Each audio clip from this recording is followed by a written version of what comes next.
زامل الشاعر محسن عبد الله محسن مبخوت راجح، محافظة إب، جبل معود، قرية العدوف، يهديه للمقاومة في اليمن. أداء فرقة أبو الزهراء الفقيه. قد بدعت القول واسم خير بادي، يا إلهي ودي ما صارت مدادي، في الزياع عرفاني جهز لي جوادي، استعن بالله ربي ذا الجلال، المجوس قد تجرى في بلادي،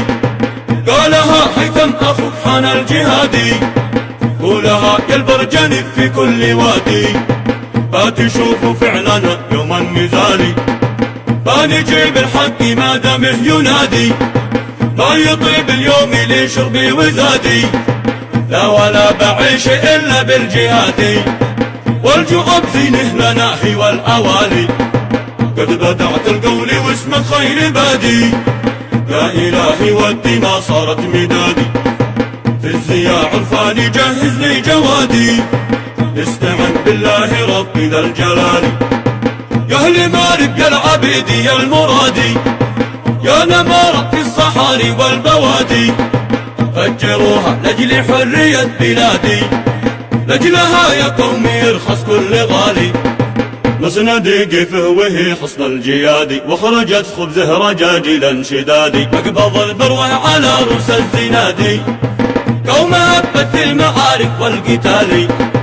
قد بدعت القول واسم خير بادي، يا إلهي ودي ما صارت مدادي،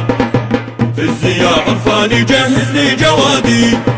استعن بالله ربي ذا الجلال، يا رجاجيل اليمن شدوا الأيادي، جهزوا العدة القوية والعتادي، حربهم تشفي غليلي في فؤادي،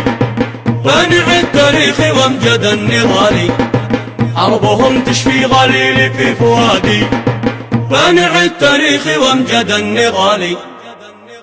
للتواصل 7120416118 أو 77 270 1217.